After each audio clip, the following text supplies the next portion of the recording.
Welcome to my YouTube channel DS fine. आशा करता हूँ आप सभी लोग ठीक होंगे। आज इस वीडियो में हम जो एटमॉस्फेयर वाला टॉपिक था उसको कंटिन्यू करेंगे। मैंने प्रीवियस वीडियो में आपको वायुमंडल के संगठन के बारे में पढ़ाया था। आज हम वायुमंडल की संरचना के बारे में पढ़ेंगे। ठीक है, तो जो वायुमंडल की संरचना है मीन्स आपके गैसेस से बना हुआ है, एक आवरण है। तो उसमें जो विभिन्न इसको लेयर परतों में क्या किया गया है, विभाजित किया गया है। मान लीजिए ये हमारा अर्थ है, ठीक है, ये हमारी अर्थ है, पृथ्वी है। तो इस पे इस प्रकार की लेयरों में वायुमंडल को बांटा गया है। ये पहली आपकी झोंकमंडल हो गया आपका, ठीक है। दूसरा आपका समताप मंडल, तीसरा आपका मध्यमंडल, आयन मंडल, बहिर्मंडल, आयन मंडल या तापमंडल, ये आपका बहिर्मंडल। तो इसमें इसको इन तरीके से इसको क्या किया गया, विभाजित किया गया। आपके जो साइंटिस्ट हैं उन्होंने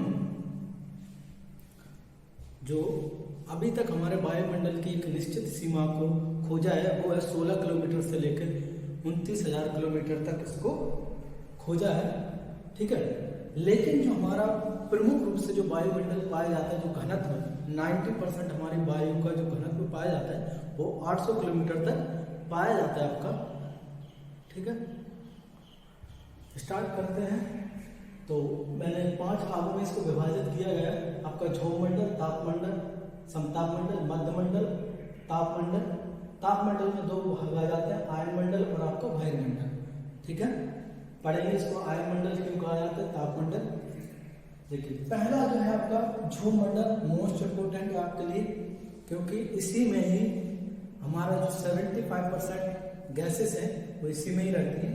स्टार्ट करते हैं। इसके अलग अलग नाम भी हैं, जैसे संवहन मंडल है, परिवर्तन मंडल, इसमें कंटिन्यूसली क्या आते जाते हैं, आपके चेंजेस आते जाते हैं। संवहन मंडल है क्योंकि इसमें संवहन होता रहता है धारों का। विक्षोभ मंडल, विक्षोभ मीन्स होता है डिस्टर्बेंस, तो इसमें लगातार डिस्टर्बेंस चलता रहता है क्योंकि सारी मौसमी घटनाएं इसी में होती हैं। जो ट्रॉपोस्फीयर नाम है, इस परत की खोज टीजरेंस डी वॉल्ट ने की थी। किसने की थी? टीजरेंस डी वॉल्ट ने। इसकी जो औसत ऊंचाई है वो 13 किलोमीटर है। कितनी है इसकी? 13 किलोमीटर औसत ऊंचाई है। ध्रुवों पर है इसकी ऊंचाई 8 किलोमीटर रहती है और विषुवत रेखा पर इसकी ऊंचाई जो है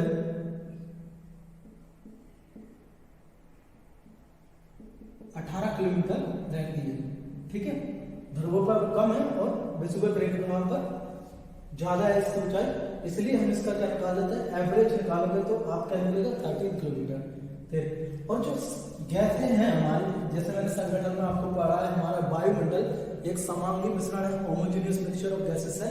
तो उसमें हमने पढ़ा था कि बहुत सारी गैसेस से मिलकर बना हुआ है आपका nitrogen, helium, argon, neon, oxygen, carbon dioxide, radon, xenon. तो बहुत सारी गैसेस से मिलकर ये बना हुआ है, जल वाष्प हुआ है, एरोसोल हुआ है। तो उसका 75% जो है गैसीय द्रव्यमान वो हमारा इसी में पाया जाता है आपका झोंकमंडल में। पृथ्वी 165 मीटर की ऊंचाई पर इसमें 1 डिग्री तापमान क्या होता जाता है, कम होता जाता है, ह्रास होता जाता है। मीन्स ऊंचाई के साथ टेम्परेचर क्या होता है, बढ़ता जाता है, सॉरी टेम्परेचर कम होता जाता है, ठीक है।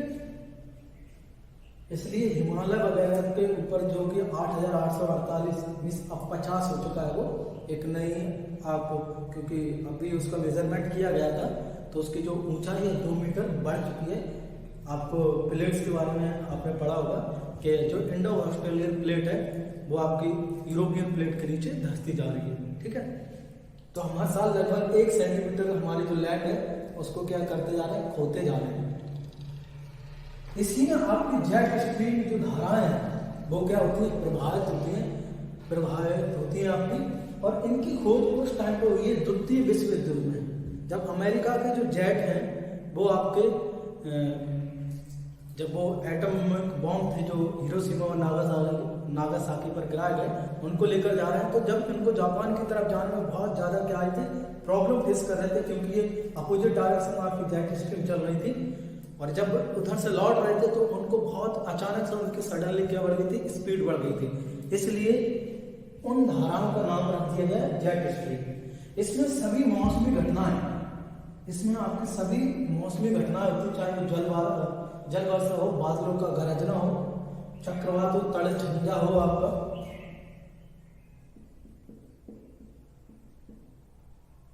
कुछ भी हो, मौसम से संबंधित जितनी भी घटनाएं हैं आपकी, वो सभी किसमें होती हैं, आपकी इसी ध्रुव मंडल में होती है। और इसका कई बार सीक्वेंस में नाम भी पूछ लेते हैं कि ध्रुव मंडल को इंग्लिश में ट्रॉपोस्फीयर क्या कहते हैं, और आपको सीक्वेंस दे देते हैं कई बार ट्रॉपोस्फीयर, मेसोस्फीयर, आयनोस्फीयर, ओजोनस्फीयर। तो बहुत सारे इनके सीक्वेंस दे देते हैं, आपको सीक्वेंस में इनको लगाने होते हैं। इस तरह के क्वेश्चन भी पूछे जाते हैं, ठीक है। अब बात करते हैं समताप मंडल।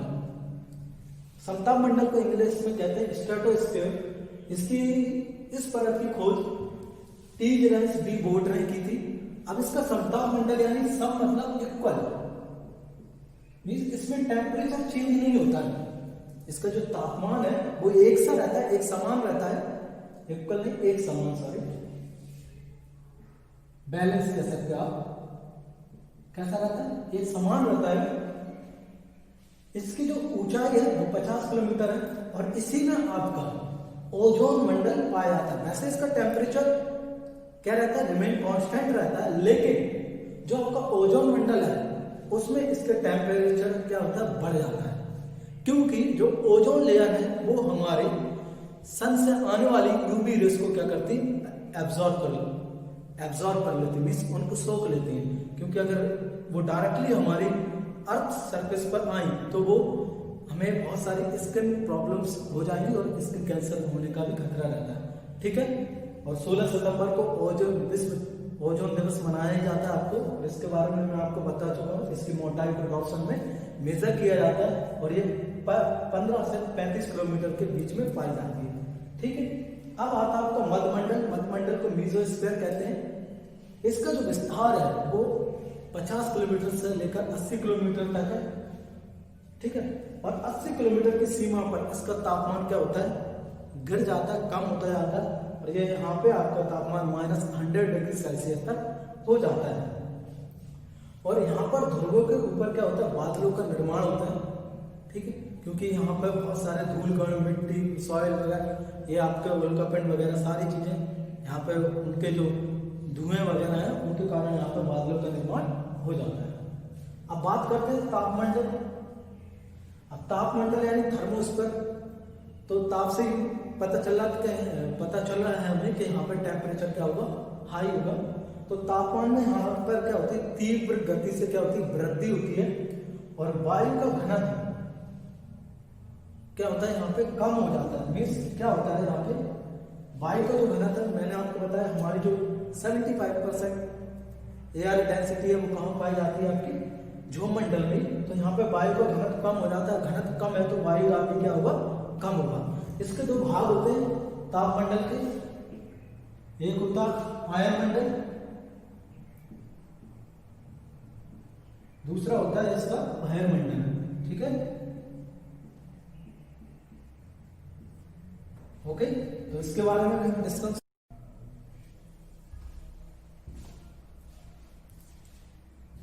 अब बात करते हैं हम आयन मंडल की। इसको इंग्लिश में कहते हैं आयनोस्फीयर। इसमें आयंस पाए जाते हैं जो कि हमारे रेडियो मींस जो आपकी टेलीकम्युनिकेशन है उसके लिए बहुत ज़्यादा क्या होती है, जरूरी होता है। जो रेडियो तरंगों को क्या कर देता है, हमारे जो वायुमंडल आयन मंडल से क्या कर देता है, रिफ्लेक्ट कर देता है पृथ्वी की सरफेस से। मान लीजिए ये पृथ्वी है और ये आपका आयन मंडल है, ठीक है। तो यहाँ से आपके विभिन्न जो इलेक्ट्रॉनिक डिवाइसेस हैं, यहाँ से रेडियो तरंगें आती हैं और ये यहाँ से टकरा कर वापस कहाँ लौट आती है, हमारे अर्थ सरफेस पर। ओके, अर्थ की सतह पर वापस लौट आती हैं। तो इसका जो विस्तार है वो 80 से 640 किलोमीटर है, कुछ स्रोतों में आपको 400 किलोमीटर भी मिलेगा। ठीक है, तो मुख्यतः इसका जो विस्तार है वो 80 से लेके 640 किलोमीटर तक है इसका विस्तार। और यहाँ पर जो आयन्स हैं इनका विस्तार पाया जाता है आपके।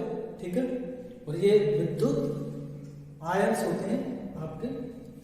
यह संचार व्यवस्था को संभव बनाता है। अगर ये आयन्स नहीं होते तो ये हमारी जो टेलीकम्युनिकेशन है वो आपकी हो ही नहीं पाती। तो उसके लिए रिस्पॉन्सिबल कौन है? आपका आयनमंडल। इसमें इसको विभिन्न परतों में भी विभाजित किया गया है, जैसे DEFG, लेकिन इन परतों के बारे में हमें पढ़ना नहीं है क्योंकि इससे एग्जाम में नहीं पूछा जाता। और ये हमें उल्काओं से भी सुरक्षित रखता है, क्योंकि आपका जो ब्रह्मांड है उसमें निरंतर गति चल रही है। तो कई बार क्या होता है, जो आपके उल्का पिंड है वो कई बार अपने उसको छोड़कर हमारे वायुमंडल में प्रवेश करने जाते हैं। तो यहाँ पर टेम्परेचर हाई रहता है। जैसे ये आयनमंडल में प्रवेश करते हैं तो इनमें घर्षण के कारण और आयनों के कारण क्या लग जाती है? आग लग जाती है, और ये वायुमंडल में ही जल के क्या हो जाते हैं? भस्म हो जाता है। ओके, तो ये हमें उल्काओं से भी क्या करता है? बचाता है।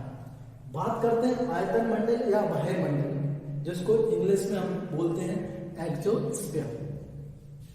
तो यहाँ का तापमान क्या होता है? लगभग 5000 डिग्री सेल्सियस होता है, लेकिन उसको हम फील नहीं कर सकते हैं।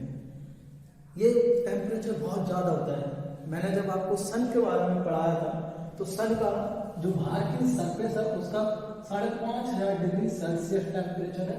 देखिए सन के लगभग उसी के अप्रोक्सीमेटली है, तो लेकिन ये हमें क्या नहीं होता? फील नहीं होता है। यहाँ पे एक बॉर्न एलन रेडिएशन बेल्ट पाई जाती है, जो कि आपके हमारे यहाँ पे आपका मैग्नेटिक फील्ड डेवलप हो जाता है, जो कि बहुत सारे जो कण है वो उसको क्या करता है? ये होल्ड करके रखता है इसको। ठीक है, अरोरा ऑस्ट्रेलिस और अरोरा बोरियलिस जैसी घटना होती है। मैंने बताया था कई बार क्या होती है, जो सौर ज्वाला होती है वो सन से निकल आती है और हमें पृथ्वी के उत्तरी और दक्षिणी ध्रुव पर कुछ लाइट चमकती हुई एक प्रकाश दिखाई देता है। उसी प्रकाश को कहते हैं अरोरा लाइट। ठीक है, तो जब ये दक्षिणी ध्रुव पर आपको दिखाई दे उसको कहते हैं अरोरा ऑस्ट्रेलिस। जब आपको उत्तरी ध्रुव पर दिखाई दे उसको कहते हैं अरोरा बोरियलिस। ठीक है, आपको उत्तरी और दक्षिणी ध्रुव तो मालूम ही होगा ना, ये अर्थ है। ये आपका नॉर्थ पोल है साउथ, ये 23.5 डिग्री हमारी अर्थ क्या है? झुकी हुई अक्ष पर टिल्ट है। इसके बाद वायुमंडल अंतरिक्ष में क्या हो जाता है? विलीन हो जाता है। इसके बाद आपका मतलब उसी में मिल जाता है आपका। और यहाँ पर आपकी नाइट्रोजन, ऑक्सीजन, हीलियम और हाइड्रोजन की अलग अलग परतें पाई जाती है इसमें। ठीक है, ये तो था हमारा जो हमने अभी पढ़ा, ये तापमान के आधार पर इसका विभाजन था। अगर मैं रासायनिक विशेषता के आधार पर इसका विभाजन कर लूं, मैंने मतलब बुक में किया गया है, वैज्ञानिकों ने किया है, तो इसको सममंडल और विषममंडल में विभाजित किया गया है। ये एग्जाम में नहीं पूछा जाता है ऐसा question, as for your knowledge के लिए मैंने बता दिया आपको।